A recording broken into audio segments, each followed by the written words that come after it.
nasionalis, mandiri.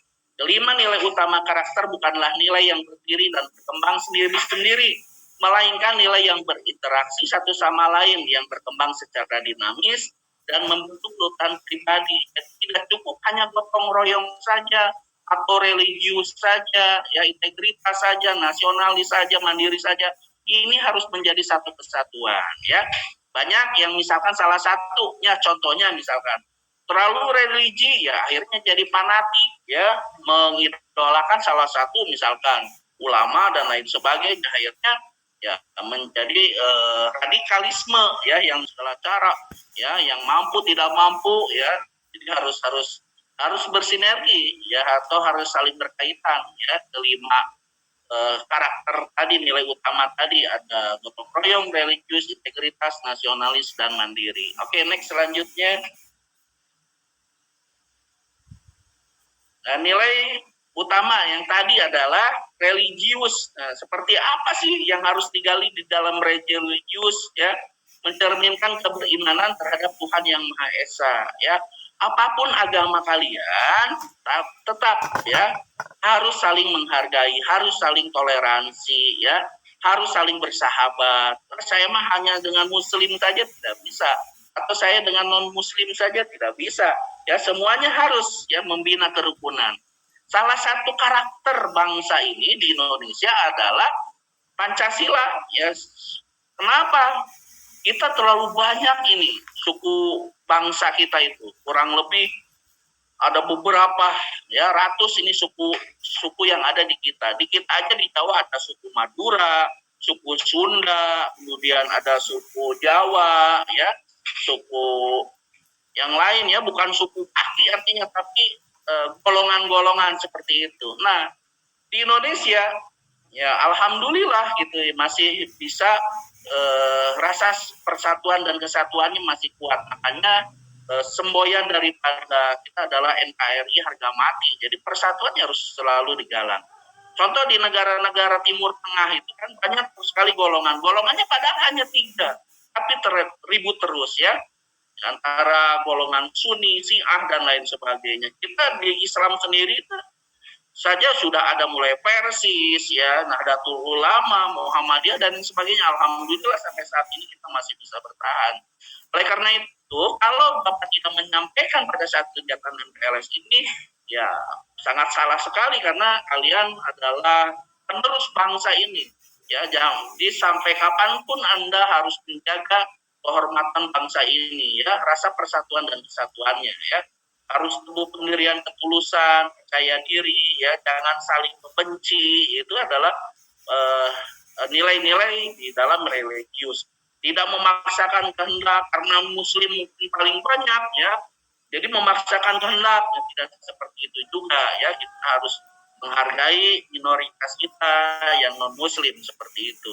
Ya, kerjasama antar pemeluk agama dan kepercayaan, ya. Bila mana ada Anda misalkan di suatu perumahan, misalkan ada yang non Muslim, ada yang Buddha, yang Kristiani, gitu, ya. Pada saat gotong royong itu harus semuanya, ya, tidak boleh memilah, ya, harus turun semua. Itulah tikal bakal kalian untuk mempertahankan persatuan ini, ya, melindungi yang kecil dan tersisih dan lain sebagainya. Insya Allah bangsa ini akan tetap selalu aman, ya, selalu nyaman karena selain Anda nanti, ya mungkin putra putri Anda, cucu-cucu Anda nanti bawahnya lagi ingin merasakan kemerdekaannya, ya, kemerdekaan dalam apa? Dalam toleransi, cinta damai, persahabatan, dan lain sebagainya. Ya, yang kita rasakan hari ini tidak ada namanya rudal yang mendarat di misalkan di Purwakarta, kan semuanya dalam keadaan damai-damai saja, ya. Nah, ini perlu kita syukuri dengan nilai-nilai religius. Oke, next selanjutnya.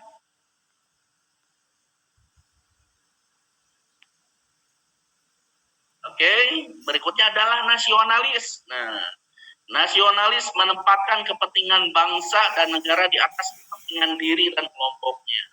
Ya, yang pertama contoh adalah taat hukum, ya. Nah, hukum positif ini berlaku, ya. Walaupun Anda misalkan di bawah 18 tahun ya, itu tetap aja ada yang namanya sanksi yang mungkin akan disesuaikan dengan sanksi anak atau pidana anak. Tapi kalau Anda yang sudah bergenap di atas 18 tahun, maka hukum positifnya harus sama dengan masyarakat pada umumnya. Kakak-kakak Anda ini ada yang sudah genap 19 atau 20, maka sanksinya sama dengan orang-orang dewasa, dihukumnya sama, di selnya juga sama.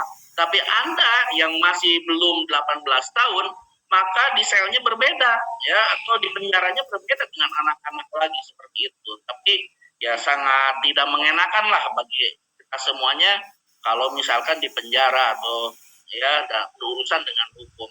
Oleh karena itu salah satu syaratnya adalah patuhi hukumnya, baik itu dihukum di masyarakat ya, baik yang tertulis maupun tidak tertulis, di hukum negara maupun tata tertib yang ada di sekolah ya.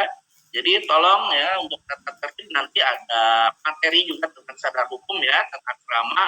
Nah itu nanti lebih jelas. Alhamdulillah saya membina ya siswa yang dulunya pertama kali adalah Kang Isan itu mempelopori kadar hukum atau sadar hukum ya. Jadi suatu organisasi yang terjadi di SMA 2 ya, yang membentuk di SMA 2 adalah Kadarkum ya. Dan alhamdulillah sekarang setelah lulus dari SMA 2 dia diterima menjadi ajudan gubernur ya. Alhamdulillah itu halnya dari organisasi yang ada di SMA Negeri 2 Purwakarta. Ya sekarang menjadi ajudan milenial gubernur Pak Ridwan Kamil ya. Itu ya, jadi pada saat Anda silakan upayakan ya. Jadi agar Anda itu bisa berkembang ya. Kesuksesan itu bukan buat saya tapi buat Anda pribadi ya. Kemudian disiplin. Nah, ini dalam aturan ini sudah barangkali sudah disampaikan. Dalam mengikuti kegiatan ini tatap muka maupun daring itu paling tidak 10 menit sebelum dimulai harus sudah ada, itu ada aturannya ya. Ya, itu harus disiplin karena tanpa disiplin ya Anda nanti akan hidup ya semaunya, akan tidak keteraturan seperti itu. Jadi minimal Anda sebagai pelajar ya, sebelum acara dimulai misalkan pembukaan jam 7.30, maka Anda jam 7.20 atau jam 7.15 itu harus sudah standby ya, harus sudah siap karena ya, salah satu kunci keberhasilan itu adalah disiplin. Kemudian cinta tanah air ya. Jadi apapun yang terjadi di Indonesia itulah tanah air Indonesia ya. Seenak-enaknya di luar insya Allah Anda akan lebih enak berdiri di kaki sendiri yaitu di Indonesia ya. Di orang lain mungkin lebih maju tapi Anda tatkala 5 hari atau misalkan seminggu aja di Amerika, Anda seminggu di Australia, ternyata yang sudah-sudah itu justru lebih enak hidup di tanah air kita ya, seperti itu. Jadi harus cintai tanah air ini dengan sepenuh hati ya, menghormati keberagaman budaya, suku dan agama ya, apapun tadi sudah disinggung di nilai-nilai religius, apresiasi budaya bangsa sendiri ya, tanpa penerus ya bangsa ini tidak mempunyai ciri khas ya. Ya, oleh karena itu harus dijaga kebudayaannya. Nah, kita hidup di Tatarka Sundan, di Sunda, maka budayanya apa ya? Misalkan budaya yang ada di Jawa Barat, ya misalkan ya, budaya-budayanya, misalkan dari mulai pakaian, kemudian bahasa Sunda jangan sampai hilang. Nah ini ada semacam apa ya hilang gitu ya. Rata-rata kita itu bahasa nasional gitu, tapi jangan sampai hilang juga bahasa Sundanya, kearifan lokalnya bahasa Sunda. Maka suka dibuat aturan untuk hari Rabu itu biasanya hari budaya lokal gitu ya, memakai kampret, kebaya, berbicara bahasa Sunda dan lain sebagainya. Kemudian menjaga kekayaan budaya bangsa kita jangan sampai direbut oleh bangsa lain ya. Jadi perusahaan-perusahaan kita kan semakin ini banyak karena global ya, global bebas itu, jadi mereka banyak yang masuk. Oleh karena itu harus kalian jaga ya sebaik-baiknya seperti itu. Rela berkorban ya, kemudian unggul dan berprestasi ya. Jadi Anda kalau sudah di SMA Negeri 2 Purwakarta ini ya harus bisa membanggakan bagi kedua orang tua Anda. Jangan sampai orang tua Anda nanti nanti ya begitu aja biasa-biasa saja ya. Jadi Anda harus bisa membanggakan. Ya paling tidak Anda tidak membuat kesalahan, melanggar aturan yang ada di SMA Negeri 2 Purwakarta. Bikin orang tua Anda bangga ya. Jadi prinsip saya pada saat sekolah ya kepada junior-junior Anda barangkali atau pada senior-senior Anda harus membuat orang tua Anda bangga. Ya. Jadi jangan sampai membuat orang tua Anda sedih. Ya sekali lagi dibuat orang tua Anda bangga. Ya setelah masuk di SMA Negeri 2 Purwakarta. Ya baik berubah. Yang biasanya malas sekarang menjadi rajin ya. Yang biasanya tidak disiplin sekarang disiplin seperti itu. Yang biasanya sholatnya misalkan ketinggalan sekarang tepat waktu. Yang biasanya sholat di rumah sendiri sekarang berjamaah misalkan seperti itu. Nah ini harus dirubah ya. Jadi buat orang tua Anda bangga kepada Anda semua. Ya. Menjaga lingkungan ya, lingkungan ya sama tadi ya. Jadi bukan hanya di sekolah ya, nama baik itu nama baik ya harus bisa menjaga yang terutama adalah nama baik orang tua Anda, nama baik keluarga. Ya, jangan sampai keluarga Anda tercoreng oleh tindakan perilaku Anda ya. Jadi ya mulai menjaga martabat orang tua Anda, keluarga Anda, menjaga martabat sekolah, menjaga martabat lingkungan ya. Kemudian dan lain sebagainya ya. Jadi Anda semuanya patuhi semuanya yang ada ya, yang berlaku di masyarakat, di sekolah maupun di dalam keluarga. Next selanjutnya.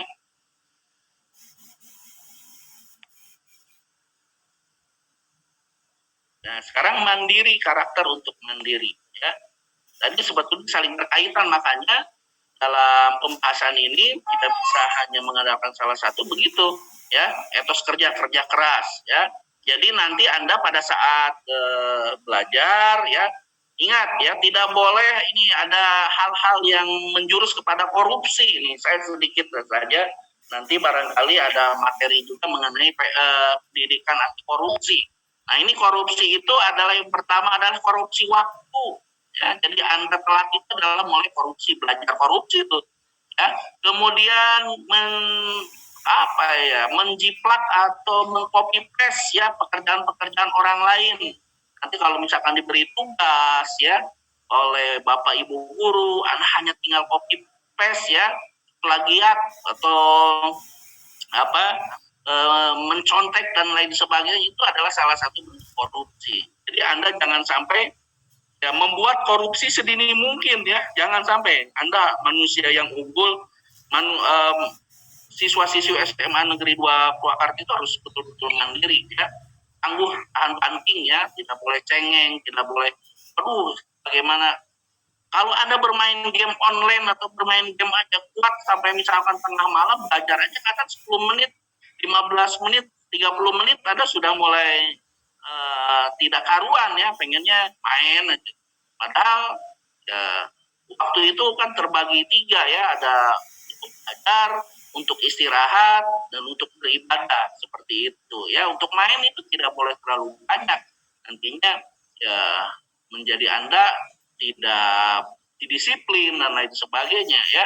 Jadi harus teratur waktunya ya, tidur harus teratur, ibadah harus teratur, belajar teratur. Daya juang, nah ini untuk daya juang Anda tidak boleh tidak boleh ya, belum aja dicoba Anda sudah menyerah.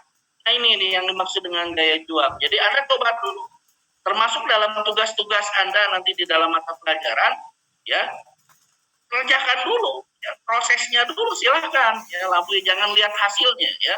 Insya Allah guru-guru di sini pada baik semuanya ya, tidak mungkin yang mengerjakan tugas-tugas Anda tidak diberi nilai. Yang terpenting tidak boleh plagiat atau mencontek ya, yang penting natural ya, diri Anda sendiri, potensi diri Anda sendiri ya, itu yang harus dilatih ya. Memberikan tugas itu adalah salah satunya adalah daya juang Anda mengerjakan ya. Harusnya misalkan Anda pada jam 4 itu bermain, Anda mencoba untuk menyelesaikan tugas dulu. Itu daya juang. Di dalam pekerjaan pun sama ya, Anda semua ya. Jadi harus menyelesaikan pekerjaan ya sampai tuntas. Kalau bisa jangan ditunda-tunda lah yang namanya pekerjaan itu ya, baik tugas rumah, tugas lain sebagainya seperti itu ya. Kemudian harus profesional ya. Anda sebagai pelajar harus profesional. Jangan sampai begini, Ananda tidak belajar, tidak mengikuti kegiatan proses belajar mengajar, tapi Anda malah misalkan tidur misalkan, karena mungkin semalaman Anda nonton TV, nonton main game dan lain sebagainya. Anda harus profesional. Waktunya Anda belajar, belajar. Waktunya Anda main, main. Waktunya Anda ibadah, ibadah. Itu harus profesional ya. Jangan sampai nanti waktunya sholat. Waktunya belajar. Itu harus profesional ya. Harus kreatif ya. Kreatif Anda silakan gali semuanya ya. Harus ada kemauan di dalam diri Anda ya. Bukan hanya kita saja, prinsip aja di sini ya, ngalamun aja, kerjanya nggak ada ya. Jadi usahanya harus ada, ngadoa misalkan ya di dalam setelah sholat saya ngadoa, misalnya ya Allah saya teh hayang pintar, hayang ngapalkeun ya susah ya. Saya pengen orang kaya tapi tidak mau kerja, ya, tidak bisa. Jadi Anda harus profesional, harus kreatif gitu ya, harus mau ya. Minimal Anda harus ada usaha ya, sekecil apapun hasilnya kita serahkan ya, karena mengikuti akan proses akan mengikuti pada diri Anda ya. Setelah Anda coba, setelah Anda lakukan ya, nanti pasti akan proses-proses tersebut akan menjadi lebih baik menjadi Anda. Ya, menjadi pembelajar tadi sudah sepanjang ayat kan. Jadi walaupun Anda sudah belajar, jangan lupa sudah belajar di sekolah apa, jangan seperti itu. Pengalaman saya pada saat duduk seperti Anda SMA ya, saya membagi pembelajaran itu menjadi 3. Yang pertama, pulang sekolah itu langsung mengerjakan tugas-tugas, ya kan? Ya, mumpung masih ingat ya. Nah, setelah selesai, ya, setelah sholat isya atau malam, baru saya mempersiapkan pelajaran yang akan besok. Nah, besok tuh pelajaran apa? Saya menyiapkan, ya, belajar lagi, baca-baca lagi. Nah, sebelum berangkat sekolah, nah, misalnya bangun pagi-pagi, subuh, ya, membaca dulu, baca lagi, ya, literasi buku-buku yang ini. Nah, itu belajar dibagi menjadi 3. Kalau saya pribadi, Anda silakan teknisnya bagaimana. Yang penting adalah Anda sebagai, tugas Anda sebagai pelajar adalah belajar. Ya, silakan selanjutnya.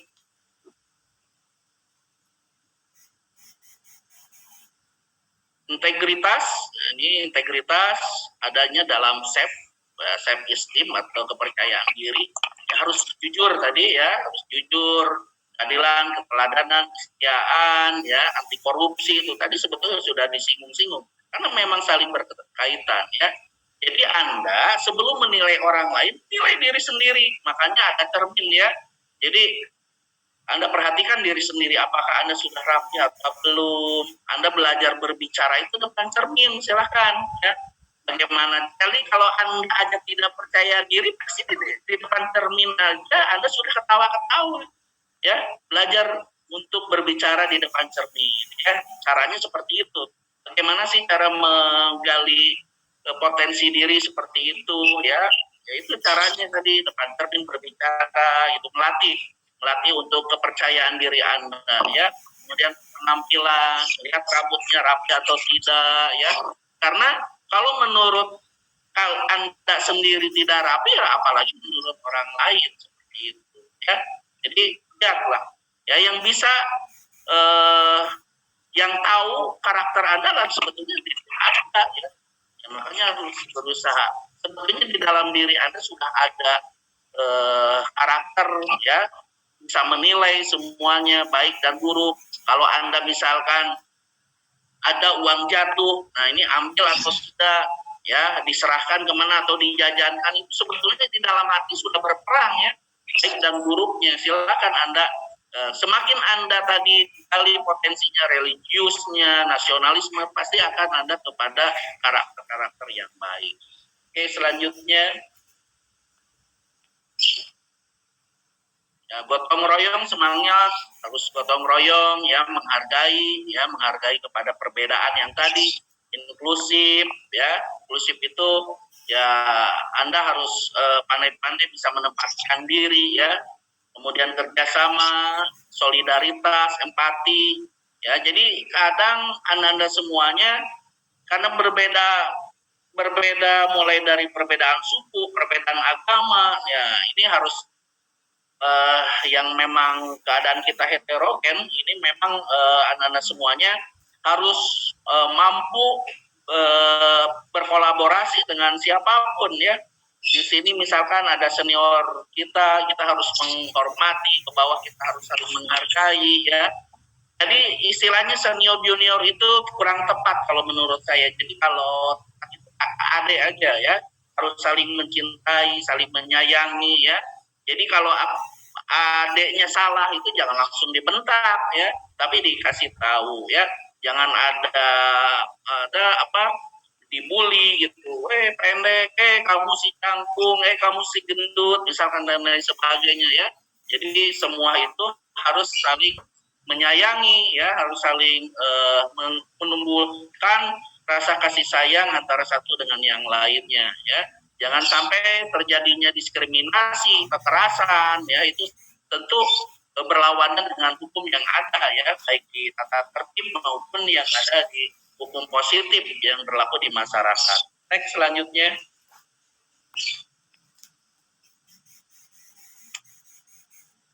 Nah, peran guru, untuk masa kini ini berat, sangat berat ya. Adik-adik semuanya, guru itu sekarang ya cukup berat nih, apalagi dengan tantangan seperti ini ya. Anak baru lahir aja sekarang udah generasi Z ya, udah bisa mengoperasikan HP ya, misalkan handphone. Coba lihat Anda praktekkan ya.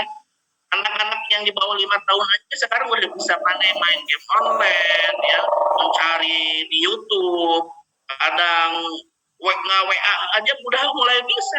Ya ini tidak bisa dipungkiri. Orang tua kita kalah kadang, teteh gimana ini caranya membuat messenger atau bagaimana caranya mengunduh atau mendownload, orang tua kita susah.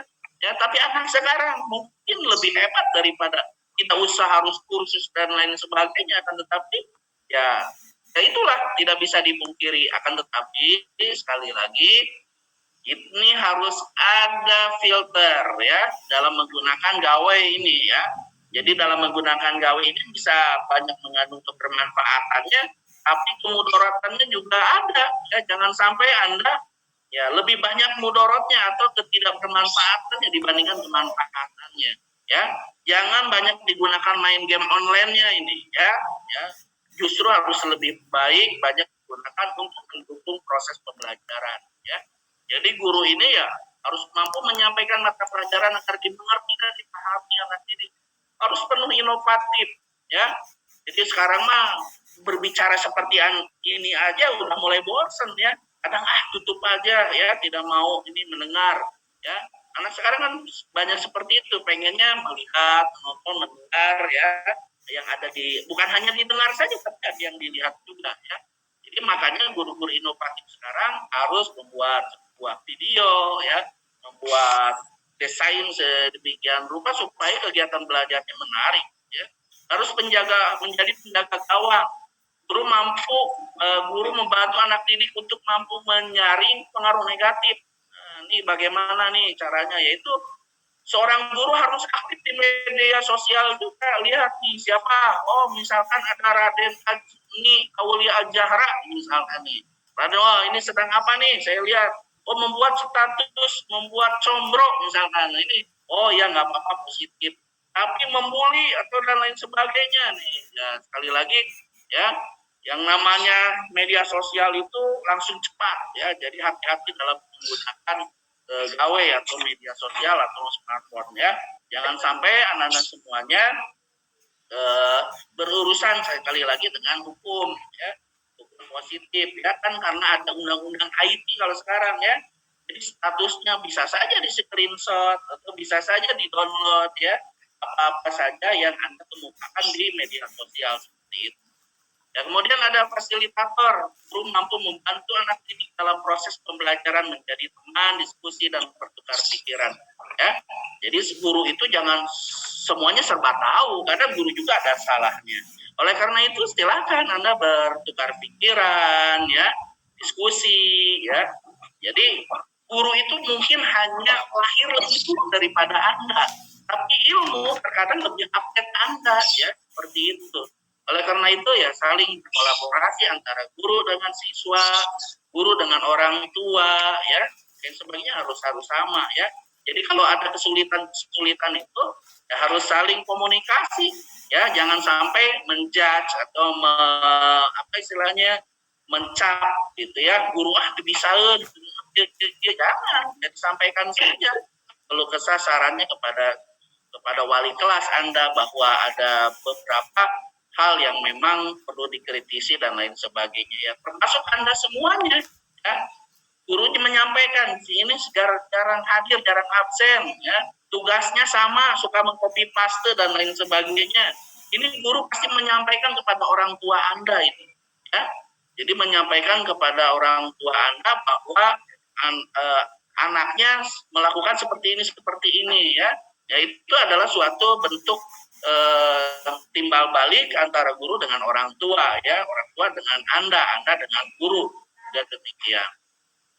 Kemudian bersifat sebagai katalisator, guru mampu mengidentifikasi, menggali dan mengoptimalkan potensi anak didik ya. Jadi ya harus membangun seperti apa, misalkan anak mampunya di bidang seni ya didorong ya. Sekarang misalkan Kirana, nanti mungkin Raden Ajni deh ya yang menjadi penyanyi ya, penerus Kirana misalkan ya, atau Nino ya pengganti Bapak sebagai atlet anggar ya, bisa saja terjadi seperti itu.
Dari aku.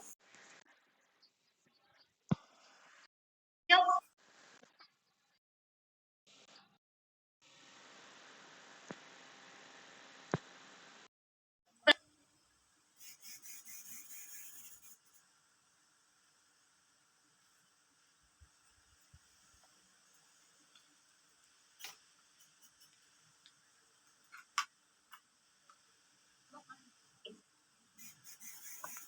Siap, terima kasih Teh.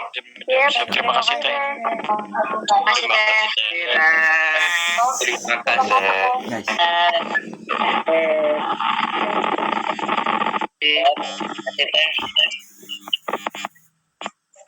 Terima kasih Teh.